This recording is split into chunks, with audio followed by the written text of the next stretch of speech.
시작하겠습니다. 제가 이제 소아청소년과인데 사실은 저희 그 알레르기 내과가 없어요. 그래서 성인분들도 아나필락시스 환자나 약물 알레르기 제가 보고 있기 때문에 오늘은 주로 이제 성인분들 위주로 강의를 진행하도록 하겠습니다. 약을 하나라도 드시고 계신 분 있으신가요? 대부분 약을 이제 한두 가지 드시고 계신 분이 많고, 약을 한 번도 안 먹어봤다 이런 분 없으시죠? 한 번도 안 드셔보셨어요? 아유, 되게 건강하시네요.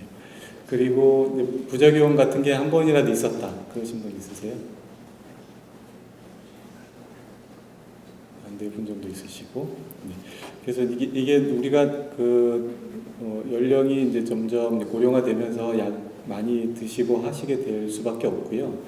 약을 많이 먹다 보면 그 중에 물론 이제 뭐 개인적인 그 체질 그런 것도 있지만 그런 발생 확률이 어느 정도 존재하기 때문에 벌써 이 안에서도 그런 걸 경험하신 분들이 있는 걸로 알고 있습니다.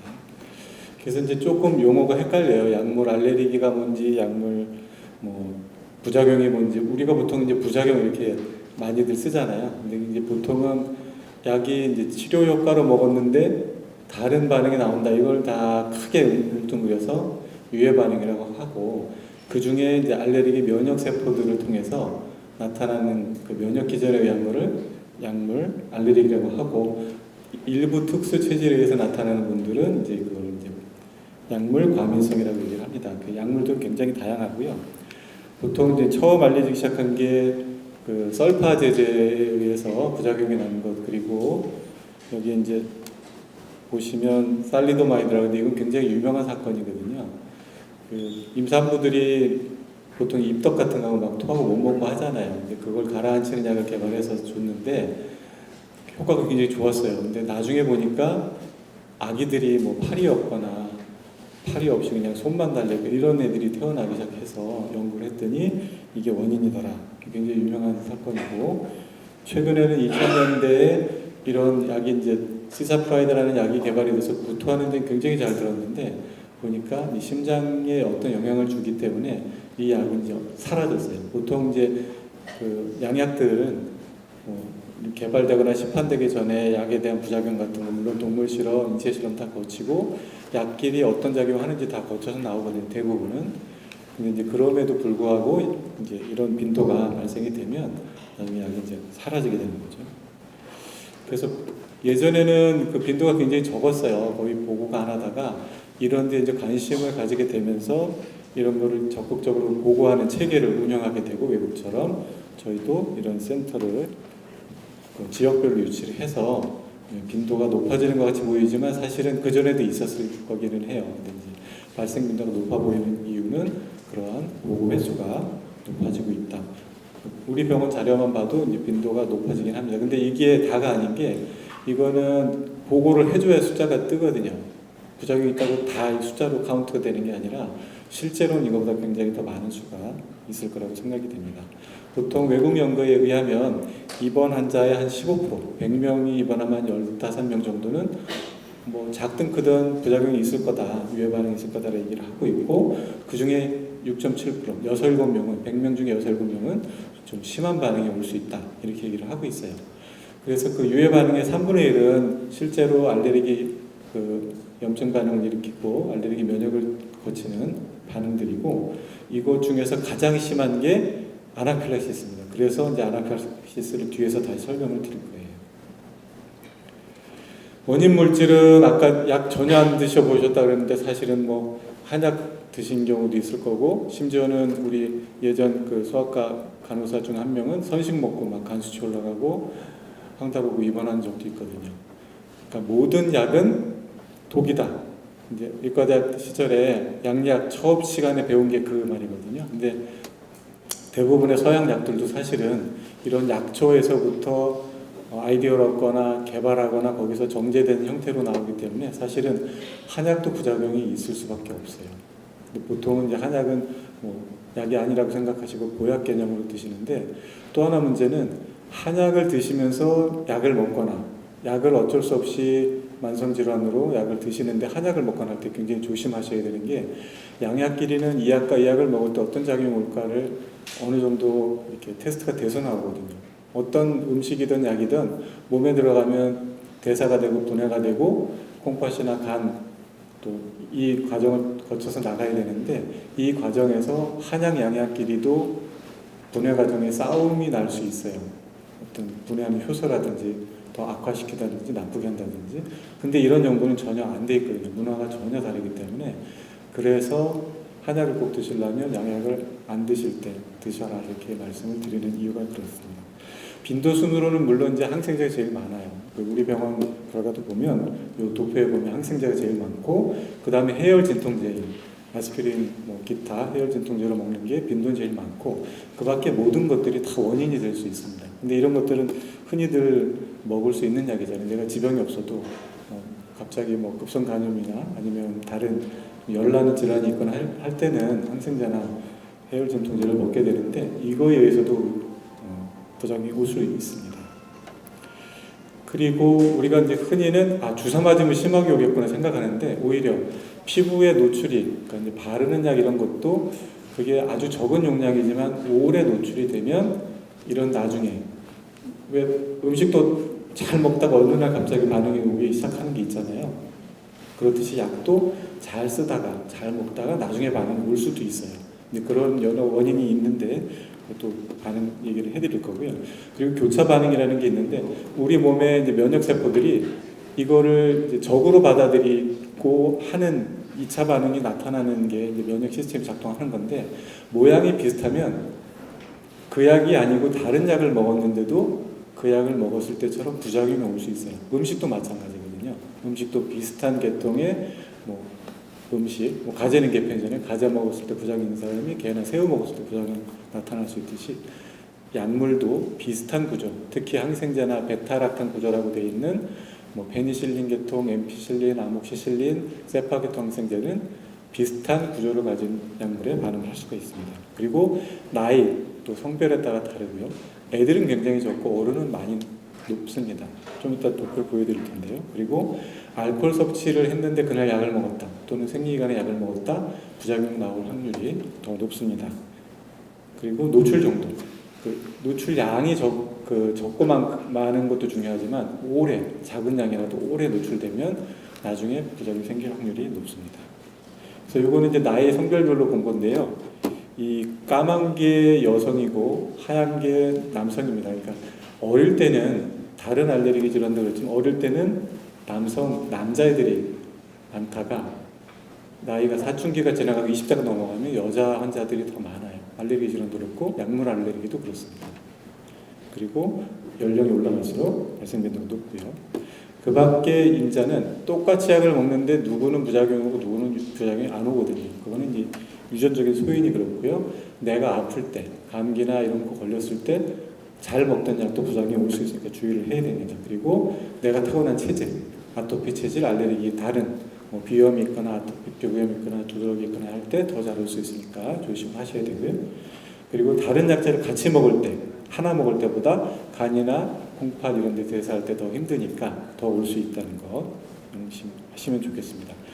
그래서 이제 이게 유전적 소인이 연구된 약물들이에요. 이런 약물들은 유전자 검사, 요즘에 유전자 검사를 굉장히 좀 많이 연구를 하고들 있잖아요. 그래서 밝혀진 이런 유전자들이 이런 약물을 쓸 때 다른 사람에 비해서 이런 유전자가 있는 사람은 부작용이 더 많더라. 이렇게 연구되어 있는 약들입니다.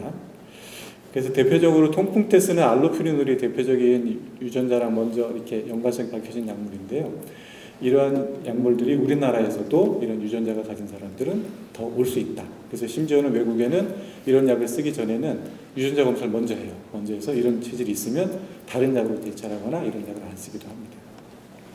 그리고 아까 얘기했듯이 바이러스 감염이 올 때 이런 부작용이 더 심해져요. 약을 쓰고 이런 3주 이내에 HHV라는 건 인간 헤르페스 바이러스 타입 6라는 바이러스인데 이거는 애들한테 보통은 돌발진, 돌 때 열나면 막 확 돋고 열 떨어지면 나다가 끝나는 거인데 어른에서도 이 감염이 오면 약을 먹는 동안에 3주 이내에 이런 바이러스 감염이 동반되면 부작용이 확 심해져요. 그래서 드레스, 이제 약에 의해서 발진이 나고 피 속에 있는 호산구가 이제 알레르기 때 올라가는 세포인데 그런 게 올 수 있고 이런 드레스란 질환도 전신 반응으로 올 수 있다. 그래서 아플 때 더 조심하자. 평소 매일 약을 먹는 사람도 감기나 이런 감염 열날 때 더 조심하자. 그 말씀이고요. 이걸 또 여러 개로 나눴어요. 이 사람은 연구에서 A, B, C, D로 나눴는데 주로는 A, B에 대해서 말씀을 드릴 거고요.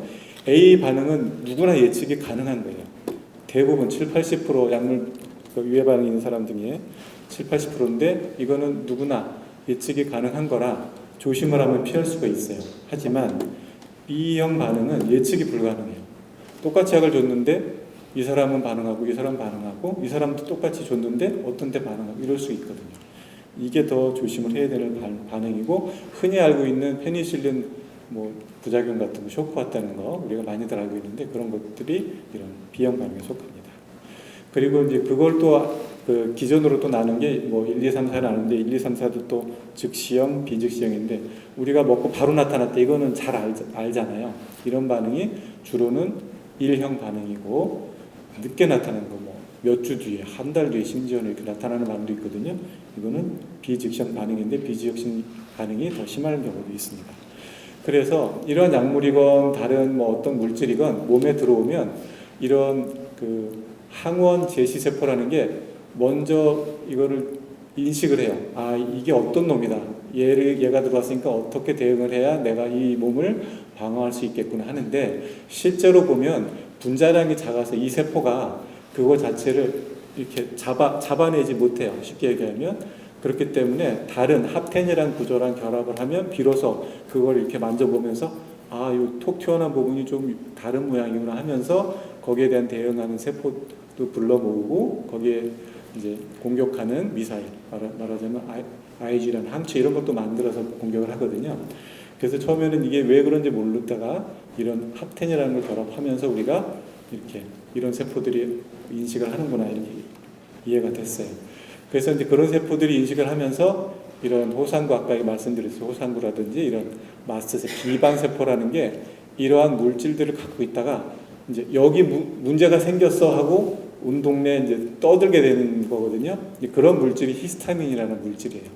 이 히스타민이라는 게 이러한 것들을 이제 온 동네에 이제 분산시켜서 다른 작용들 우리가 흔히 나타나는 이제 두드러기 작용이라든지 그쪽에 붙는다 이런 것도 일으킬 수 있지만 그 주변으로 세포들이 모이게 하는 작용도 해요.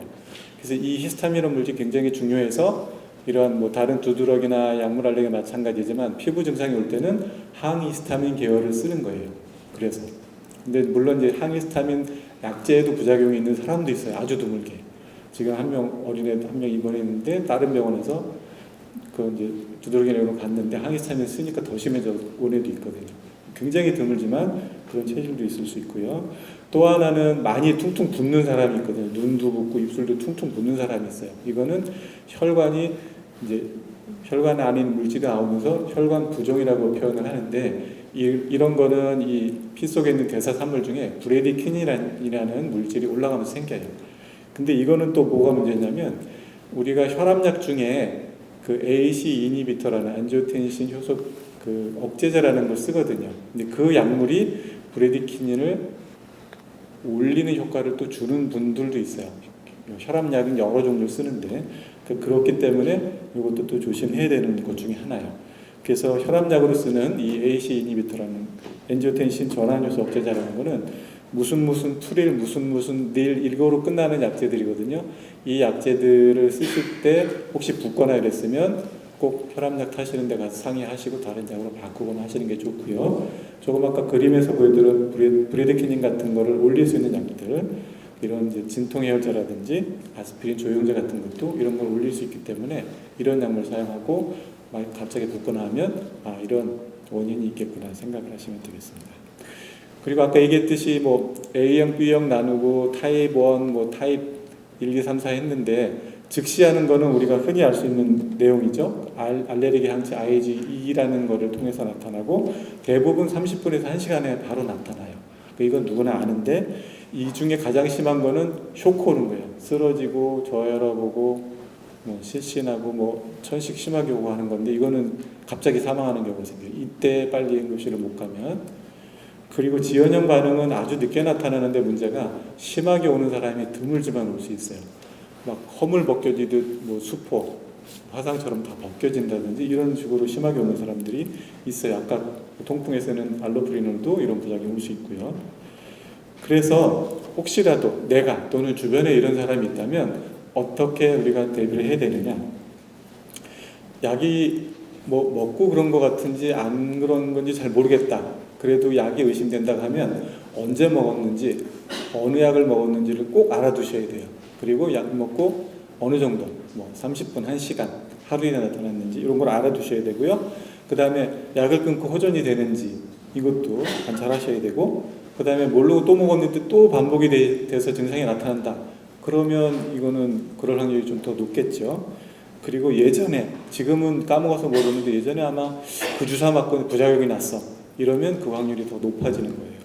그리고 집안 내력, 뭐 우리 아버님이 뭐 페니실린 알레르기가 있었다든지 뭐 이런 가족력이 있다든지 이런 다른 약, 이 약 말고 다른 약에도 부작용이 있었다는 이런 것들 그리고 이런 것들이 있으면 이제 검사를 하게 되는 거죠. 검사를 하게 되면 대부분은 이제 가장 좋은 방법은 동일한 약제를 동일하게 노출시키는 게 가장 확실해요. 그죠? 누구나 알 수 있어요. 근데 그 부작용이 너무 심하거나 안 좋을 수 있기 때문에 대체하는 방법들을 쓰죠.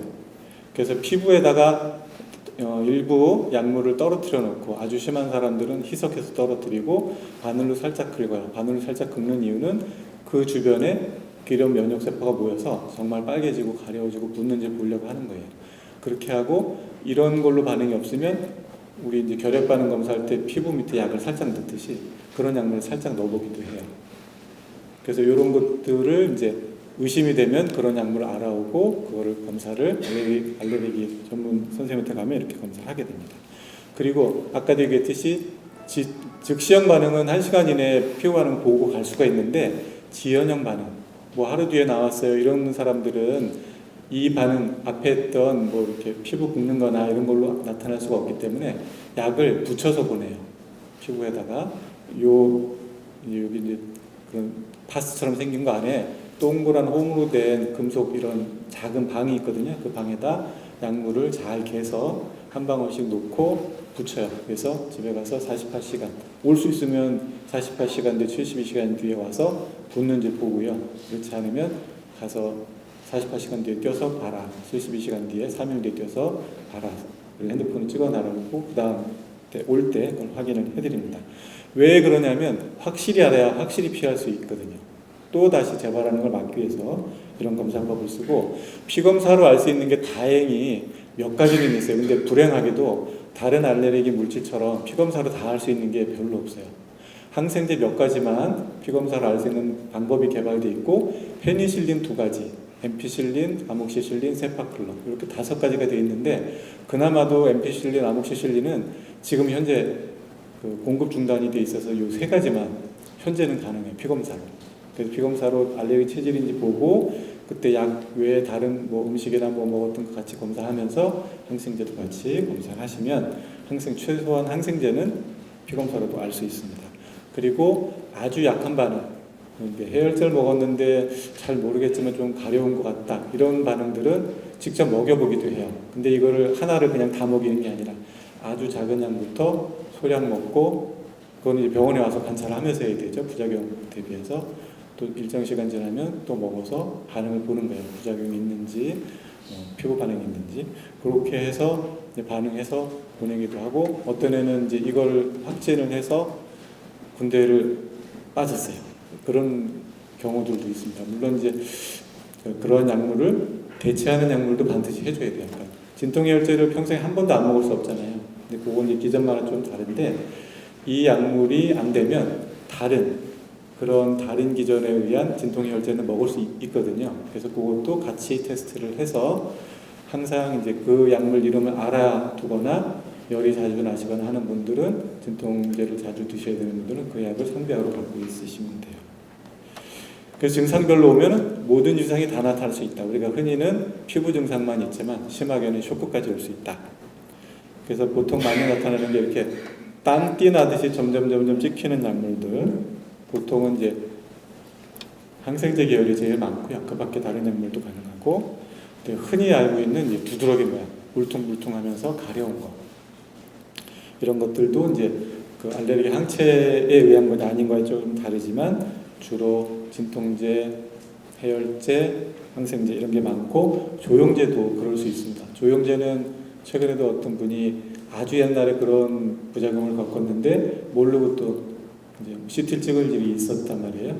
근데 모르고 또 노출이 조영제를 맞게 되니까 부작용이 심해서 아주 고생하셨던 분도 있어요.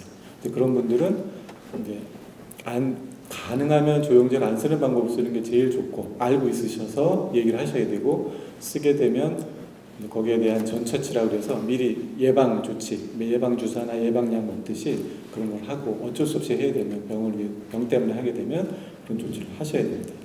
그리고 그 다음으로 흔히 보는 게 이제 눈 퉁퉁 붓고 입 퉁퉁 붓고 하는 거죠. 자, 아까 얘기했듯이 그런 이제 혈관 부종이라는 형태로 올 수 있는 약들, 아스피린, 진통해열제, 페니실린, 기타 약물들. 사실은 어떤 약물들이든지 다 가능해요. 근데 이 형태로 오는 거, 특히 입주위가 부는 건 제일 조심해야 되는 게 이게 붓는 것처럼 기도 안이 부면 기도가 푹 좁아져서 숨을 갑자기 자다가 못 쉴 수도 있어요. 그래서 이렇게 오는 분들은 조심을 하셔야 되고 이것도 또 유전적인 소인이 있는 분들이 있거든요. 그런 검사를 반드시 해주시는 게 좋습니다. 그리고 먹고 괜찮았는데 햇빛 나가면 심해지는 분이 있어요. 그런 약물들도 있거든요. 햇빛하고 약물이 만났을 때 심해지는 약물들, 여기도 보면 햇빛 노출된 데만 반응이 나타나잖아요. 이런 약물들 알고 계셔야 되고, 물론 이제 처방하실 때 대부분은 주의를 해주실 거예요. 그리고 약을 먹을 때 일정 부위 하면 계속 나오는 경우들도 있어요. 그걸 이제 고정약진이라고 하고, 애들은 또 이런 형태로 올 수 있거든요. 이게 이제 무슨 관형 모양으로 타겟 모양으로 동글동글하게 번지는데 이게 다양한 형태로 모양이 크고 작고 조그맣고 막 여기저기 다 생길 수 있거든요. 보통은 대칭적으로 생긴다고 그러는데 그 얘기는 한쪽만 생기는 게 아니라 다 생길 수 있다. 이런 모양으로 올 수 있다는 거예요. 이건 다시 설명하겠지만 약물도 있지만 다른 바이러스 감염 또는 같이 있을 때 더 많이 올 수 있습니다. 그리고 이제 아주 걱정했던 아까 지연형 반응 중에 이런 반응들, 스티븐 존슨 뭐 이런 것 방송이나 가끔 들어보셨을 내용인데 이런 것들, 허물이 다 벗겨지는 거예요. 피부층에 그런 면역세포들이 침범을 해서 이거를 내 세포인데도 남의 세포인 줄 알고 공격을 해서 피부가 다 벗겨져요. 화상처럼. 그래서 사망률이 높습니다. 사망률이 높고, 근데 이거는 이제 사실은 알 수 있는 방법은 사실 없어요. 그런 체질이 있다라는 게 연구들은 되고 있지만 이런 걸 막을 수 있는 방법들이 많지 않아요. 그 조직학적 소견으로 보면 이 오른쪽 사진 보면 이렇게 위에 피부들이 들떴죠. 이게 다 벗겨지는 게 문제가 되는 그런 질병들입니다. 그래서 아까 다형형과 이렇게 타겟 모양, 이렇게 관형 모양으로 생기는 여러 가지들은 이런 약물도 있지만 다른 바이러스 감염 때도 이렇게 올 수 있고 병용했을 때 더 조심해야 되는 거고, 이렇게 심해서 화상도 사실은 이 정도 화상이면 굉장히 힘들거든요. 예후가 좋지 않은데 약에 의해서도 이렇게 굉장히 드물게 올 수 있다. 근데 이거는 사실은 뭐 의사분들이 더 조심해야 될 거고요. 그리고 아까 얘기했던 드레스, 약물에 의해서 발진도 나지만 호상구라는 게 올라가서 올 수 있는 반응들, 그런 거 얘기를 드렸고. 그러면 치료는 어떻게 하느냐? 원인을 알면 원인을 피하는 게 제일 좋아요. 알레르기의 어떤 반응도 그렇듯이. 그렇기 때문에 의심이 되면 그 원인을 찾는 노력을 좀 해야 됩니다. 그리고 증상별로는 이건 뭐 의사들이 할 내용이지만 이러한 약물들을 써서 증상별로 치료할 거고요. 아까 얘기했듯이 그 증상을 완화시키려고 항해산을 줬는데 거기에 반응하는 사람들도 있어요. 그리고 이제 알레르기 체질 자체를 치료하는 방법도 있고 아주 드물게는 탈감작이라는 방법도 있어요. 좀 이따 얘기해 드릴 거고, 그 다음에 그 약이 꼭 필요하다. 근데 이 약은 절대 못 쓰겠다 그러면 다른 약물, 비슷한 효과를 가지거나 다른 모양의 약물들을 쓸 수 있는지 꼭 찾아봐야 됩니다. 탈감작 요법이라는 거는 죽어도 이 약을 쓸 수밖에 없는 상황이에요. 항암제인데 이걸 써야 된다든지, 결핵약인데 이 약 아니면 내성 때문에 못 쓴다든지 하면 그 약을 몸에 적응시켜요.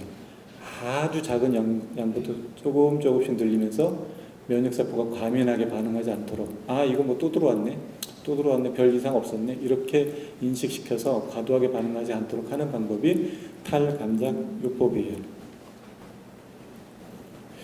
그리고 아까 얘기했던 즉시형 반응 중에 가장 심한 반응이 아나필락시스라고 얘기를 드렸는데, 이 아나필락시스라는 거는 가끔 방송에도 나와요. 무슨 뭐 땅콩 먹고 쇼크 갔다든지, 영화 같은 데 보면 벌에 쏘여서 쇼크가 와서 사망했다든지 이런 것들. 근데 약물에 의해서도 올 수 있거든요. 근데 이 아나필락시스가 보통은 피부 반응이 제일 많이 와요. 90% 이상이. 그리고 갑자기 호흡곤란, 천식 증상처럼 숨 못 쉬고 토하고 어지럽고 저혈압에서 쓰러지고 이렇게 올 수 있거든요. 문제는 호흡기 증상 이런 것들이 피부 증상 없이 10%는 피부 증상이 안 나올 수 있거든요. 없이도 올 수 있다는 게 사실은 문제인 거예요. 그래서 이러한 걸 경험했거나 이러한 체질이 있는 분들은 항상 조심을 해야 되고 비상주사를 갖고 다니는 게 좋아요. 그거 비상주사는 이따 보여드릴 거고요. 그래서 이러한 이제 피부나 전신, 발진, 부종 이런 게 있으면서 다른 기관, 피부 아닌 호흡기 기관이라든지 다른 기관의 증상, 또 저혈압이나 실제 이런 게 올 때 아나필락시스로 진단할 수 있고, 내가 옛날에 먹어서 부작용이 있었거나 이랬던 음식이나 약물, 거기에서 노출이, 나도 모르게 그걸 먹거나 노출이 됐단 말이에요. 그 다음에 이런 증상들, 피부 증상, 호흡기 이런 것들이 나타났을 때 아나필락시스로 진단할 수 있고, 그 다음에 그러한 물질에 노출되고 갑자기 혈압이 뚝 떨어지면서 쓰러지는 경우도 있을 수 있어요. 얼마 전에도 저희 직원 한 분이 그래갖고 응급실 오고 검사해서 나중에 봤더니 이제 세파계 계통 항생제 때문에 그랬던 분도 있거든요. 그래서 왜 얘기를 이렇게 말씀을 드리냐면, 아나필락시스는 소아들은 식품이 많아요. 근데 성인들은 약물이 1등이에요. 원인 중에. 그렇기 때문에 약물 시간에 이 얘기를 하는 거고요.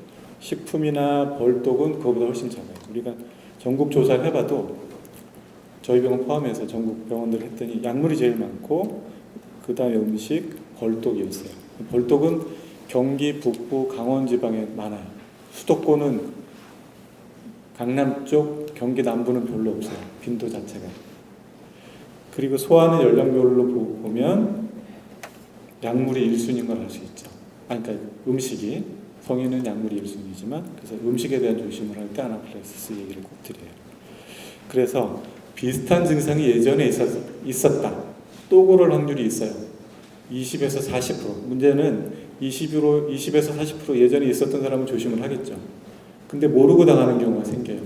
인천에서 어떤 초등학생이 우유 먹으면 조금 발진만 났는데 카레에 이제 굳는 걸 막으려고 우유를 넣어서 조금 묽게 해놨단 말이에요. 모르고 먹었는데 쇼크 와서 뇌사 상태에 빠진 경우도 있어요.